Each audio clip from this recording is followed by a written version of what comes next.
tous, Hugo Réal pour info-lutte.net, de retour avec un tout nouveau concept, l'interview. L'interview, qu'est-ce que c'est? C'est une entrevue basique, sauf qu'au lieu d'avoir mon invité à côté de moi, il sera en caméra interposée. Alors on s'est demandé pour les lecteurs d'Infolute, qui pourrait être le premier invité de ce nouveau concept? Il s'agit de Monsieur TNA en France, tous les vendredis à 20 h sur ma chaîne sport pour commenter Impact Wrestling et bientôt les pay-per-view. J'ai nommé la plaque tournante, énorme Célian Varini. Salut Célian, comment ça va depuis la dernière fois alors? Bah écoute, salut Hugo, ça me fait plaisir de te revoir enfin. C'est vrai que ça fait un bail qu'on ne s'était pas croisé. La dernière fois qu'on s'était vu, je crois que c'était pendant la tournée American Wrestling Rampage, il y a déjà plusieurs années. Et je vais te dire un truc, je me suis promis une chose, parce que j'ai eu quelques petites reproches de mes camarades. Cette fois-ci, promis, je te laisserai parler un peu plus que la dernière fois. Ouais, j'espère bien, j'espère bien. Bon alors d'abord, comment ça va pour toi en ce moment là? C'est quoi ton actualité? Tu veux dire à titre perso, si la santé va bien? Ouais, si bien sûr, on prend soin de nos invités sur info-lutte.net.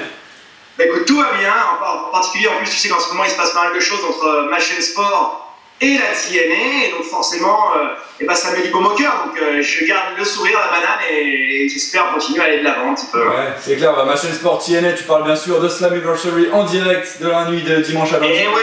Hein, comme tu nous as bien informé et qu'on a retransmis.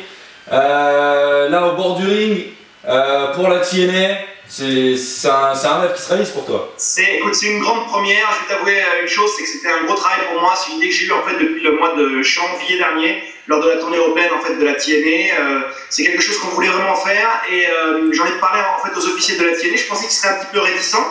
Et puis au final, ils ont tout de suite pendu à l'hameçon, ils me trouvaient que c'était une super idée. Ils m'ont même dit ouais, tu viendras à tous les shows, tous les pay-per-view en permanence avec ton collègue. J'ai dit attendez, 2 petites secondes, ça n'a jamais été fait pour l'instant en France.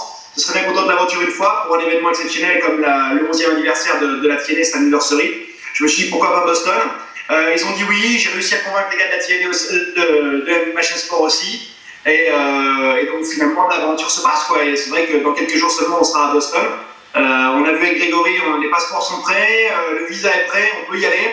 Et donc, en espérant qu'on ne se fasse pas refouler à la frontière, et normalement tout va bien se passer dans l'arène de la Agganis Arena de Boston pour sa anniversary en direct pour la première fois de l'histoire à la télévision française. En direct en ce moment, on a vu bien sûr sur AB1 la WWE qui a été diffusée, WrestleMania avec Juste et Chiro.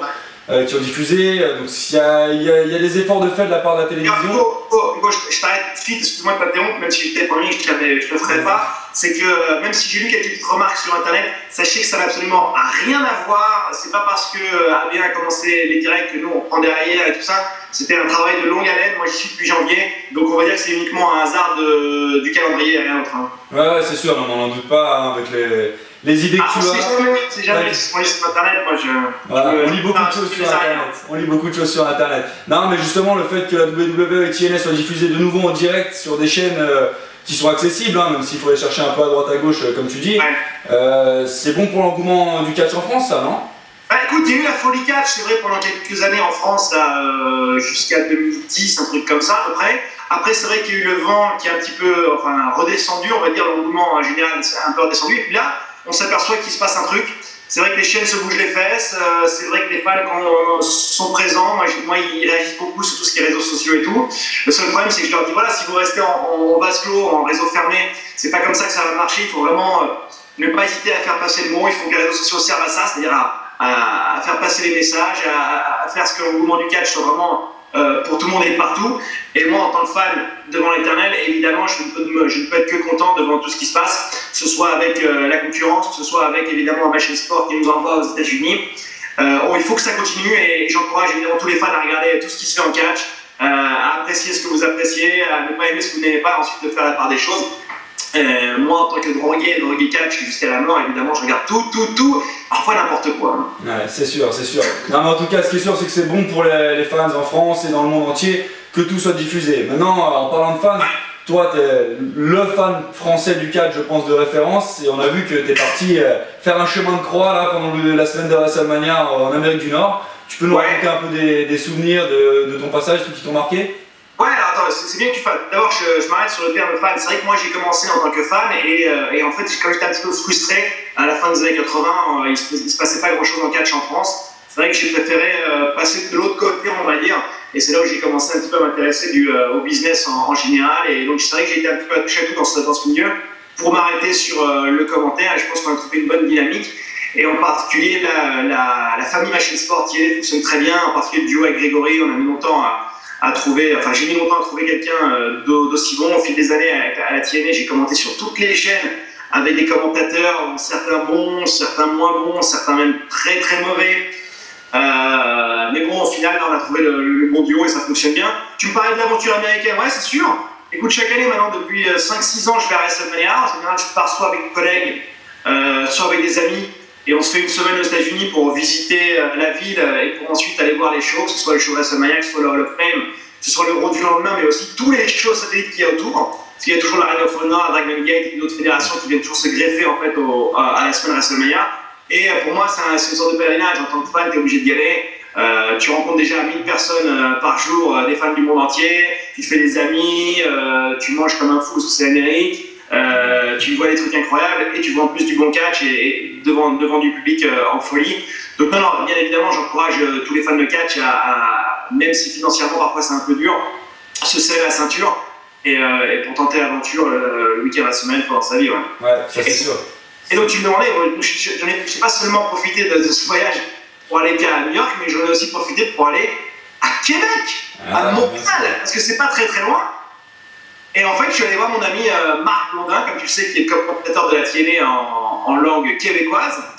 Et donc, Marc est devenu un ami en fait, au fur et à mesure des années. Il me demandait depuis longtemps de venir le visiter. Je disais toujours oui, ça va se faire, ça va se faire. Et puis, en fait, j'en bottais en touche. Finalement, je l'ai fait, j'en ai profité. J'ai passé 4 jours à Montréal avec lui, où on a fait la fête, il nous fait visiter, on a mangé comme des fous. Et en plus, il m'a donné une opportunité incroyable, c'était de commenter la TNA à ses côtés et aux côtés de Sylvain Grenier, en canadien pour RDS, qui est la chaîne qui diffuse la TNA au Québec.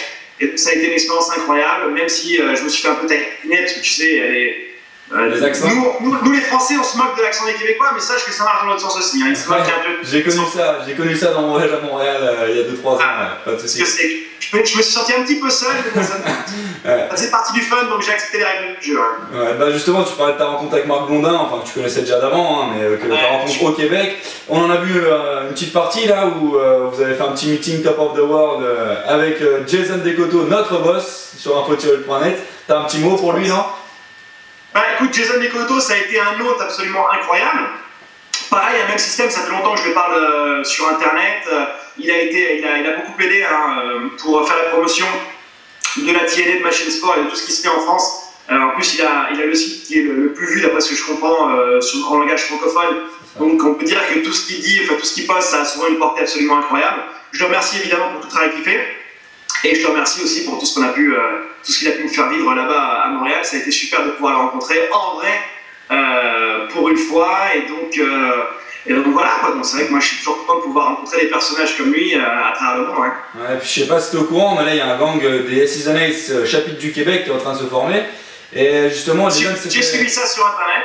Il s'est fait voler sa $1 million bet là qu'il avait acheté à Ted DiBiase, donc que tu es apparemment le dernier à avoir vu. Alors comment tu te sens par rapport à ça? Alors moi, ce qui était marrant, c'est en fait j'ai eu cette ceinture en main et moi, comme j'étais au courant un petit peu de l'importance de cette ceinture sur internet, j'ai voulu faire mon fan, tu vois, j'ai posé avec sur l'épaule, j'ai fait une petite photo tranquille et tout ça. Je pouvais pas savoir qu'il allait se passer autant de choses après. Donc c'est vrai que c'était quand même assez inquiétant ce qu'on a pu voir. Malheureusement, j'ai pas de don de voyant, donc je peux pas savoir ce qui va se passer réellement, ce que les Ace Nates, Québec vont en faire. Moi je me souviens, ça me rappelle un petit peu l'histoire, je sais pas si tu te souviens, il y avait une rixe entre Kama Mustafa et Undertaker dans les années 90. Kama avait volé l'urne de l'Undertaker pour s'en faire une sorte de chaîne en or, un petit peu il avait fait le pimp, tu vois. Le bling bling. Et peut-être le bling bling, ouais, peut-être c'est ce qui va se passer avec les Season Ace Québec, ils vont se faire fondre la ceinture pour en faire je ne sais quoi, peut-être là encore une fois des boucles d'oreilles, des dents en fer un peu à la Joe Star, j'en sais rien. On verra bien. Je me crois lui pour récupérer cette ceinture. Ouais. Ok, d'accord, donc ce sera dit et répété à notre boss, hein, bien sûr, pour savoir si c'était pas toi. Ok, et donc pour toi, là, donc, la TNA au bord du ring, en commentateur pour les chaînes françaises, qu'est-ce qui te reste à faire maintenant? Parce que t'as tout fait. Oh, n'exagère pas non plus, n'exagère pas. C'est vrai que c'est sympa ce que tu dis, mais non, moi mon but c'est quand même d'essayer de pousser au maximum le catch, d'espérer de créer des fans à travers le monde entier, enfin à travers le monde entier francophone, on va dire, de continuer le développement de la TNA, de continuer à commenter ça bien et à voir tous les shows. Ma chaîne sport est la chaîne qui diffuse la TNA maintenant depuis plus de 2 ans, et vraiment c'est une association qui fonctionne très très bien. Les émissions hebdomadaires, les pay-per-view, maintenant du direct sur place, c'est génial. Donc non, ce qu'il me reste à faire, c'est juste espérer à ce que la TNA revienne en France, pourquoi pas. On travaille beaucoup sur un retour au mois de janvier prochain, janvier 2014. Ouais. C'est que la TNA fait une tournée européenne tous les mois de janvier, donc peut-être qu'on va, c'est difficile, mais on bosse dessus en tout cas activement. Si c'est le cas, et ben, ça veut dire qu'on a eu beaucoup de chance et que toutes les étoiles se sont alignées, on va dire. Mais il faut juste que les fans continuent à regarder du catch, les fans continuent à rester fidèles au rendez-vous. Et évidemment, moi, tu sais que moi je suis fidèle de toute façon à la TNA, hein, même en interview, je représente. Le Impact Wrestling, bien sûr. Impact, all the way, en permanence. Donc je te remercie pour ces compliments, mais déjà il faut absolument que les fans soient au rendez-vous. Dimanche prochain, la nuit du 2 au 3 juin, on va avoir ce anniversary en direct pour la première fois à la télévision française, un pay-per-view en direct avec 2 commentateurs français au bord du ring. Ça n'a jamais été fait. Donc il faut absolument que les fans soient présents, nous soutiennent. Et la bonne nouvelle aussi, c'est que si pour les gens qui veulent un peu dormir, hein, qui sont pas trop couche-tard, la bonne nouvelle c'est qu'il y aura les rediffusions. Cet anniversary va être rediffusé sur Machine Sport en prime time quelques jours après, donc ne vous inquiétez pas. On préfère être voir sur le direct d'abord et ensuite prime time en plus, mais pourquoi pas. Ok, donc le rendez-vous est pris dans la nuit de dimanche à lundi aux alentours de 2 h du matin sur ma chaîne sport pour Slammiversary en direct avec Grégory Lys et Célian Varini. Célian, merci pour tout, je te souhaite un très bon voyage vers Boston et comme on dit chez nous, à bientôt et restez branchés sur info-u.net. Merci Célian.